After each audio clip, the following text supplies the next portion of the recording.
For today's video, samahan niyo ako para pasyalan ang mini farm ng aming pamilya.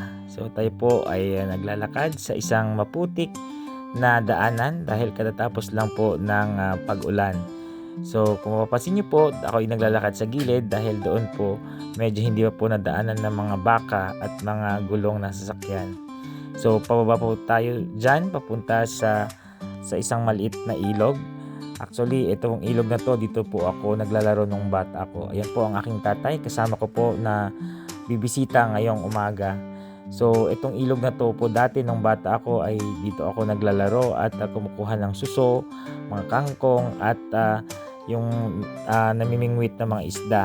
Ito ay mababaw dati pero gawa ng sunod-sunod na bagyo at mga pag-ulan ay lumalim siya ng lumalim. So, kung mapapansin niyo po, ayan, nakikita na po yung mga pila.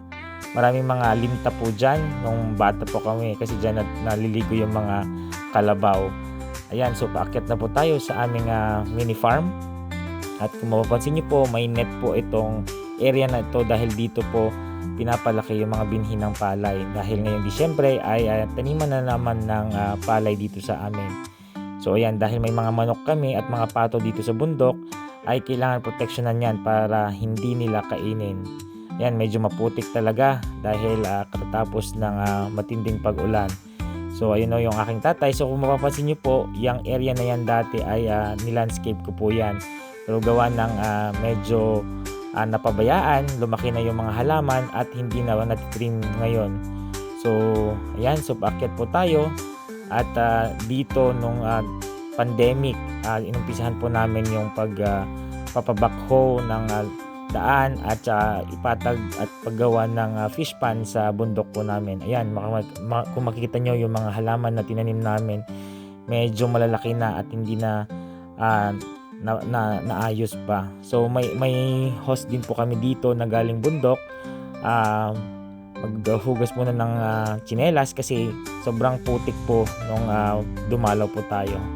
Ayan, so may mga patanim na rin dyan na nyog para itanim pa lalo dito sa ating bundok. So ito yung traktor ng aking tatay na ginagamit niya sa pagsasaka.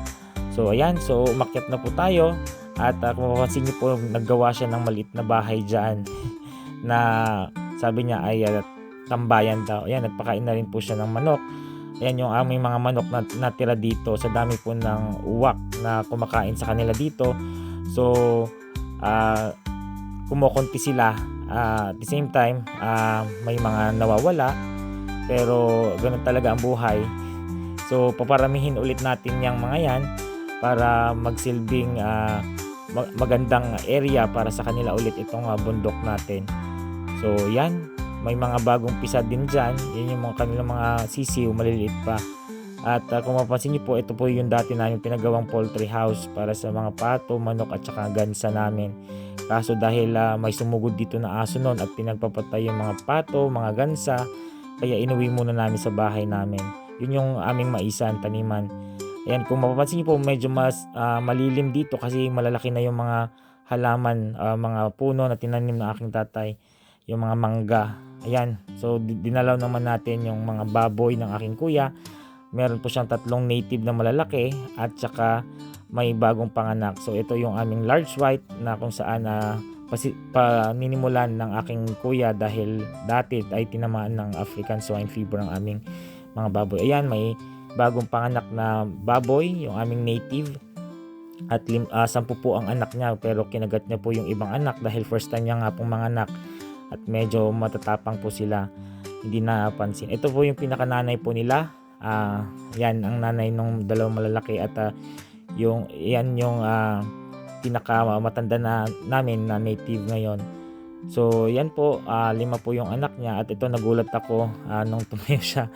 Medyo may pagkaduling pala yung aming baboy na native. Ayan, so sana maging malusog yung kanilang mga anak at pwede yung pakawalan sa area na yan kasi may mga bakod naman na kung saan pwede silang maghukay ng mga lupa. Ayan, so yan yung aming large white and ito yung lalaking native ng nababoy ng kuya ko. So hopefully mabigyan na ng time para makagawa at maayos yung ating farm. So paakyat na po tayo doon sa taniman ng aking tatay ng mais. Dati po yan taniman ng pinya nung bata pa kami, at tinatamnan din po ng mais gawa na, kaso nga lang medyo hindi maganda yung lupa at na-stop. So this time tinry ulit ng aking tatay na tamnan, at yan, medyo may mga armyworms nga lang na tumama, and hindi naman po lahat. So ito yung pinapatag namin dati, at tinamnan na rin ng aking tatay ng mga gulay. May mga okra, sitaw, may mga sili. At yan, makikita niyo po yung palawan tree na tinanim po niya. May mga mahogany at mga rambutan dyan sa gilid para hindi maanod yung lupa. Ayan po. So may mga bagong tanim po siya dyan na talong.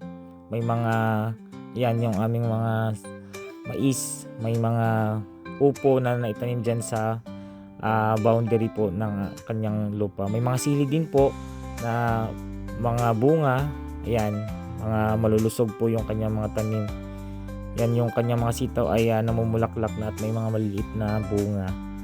Ayan, so may mga hinog na rin o yung mga matatandang bunga ng kanyang sili.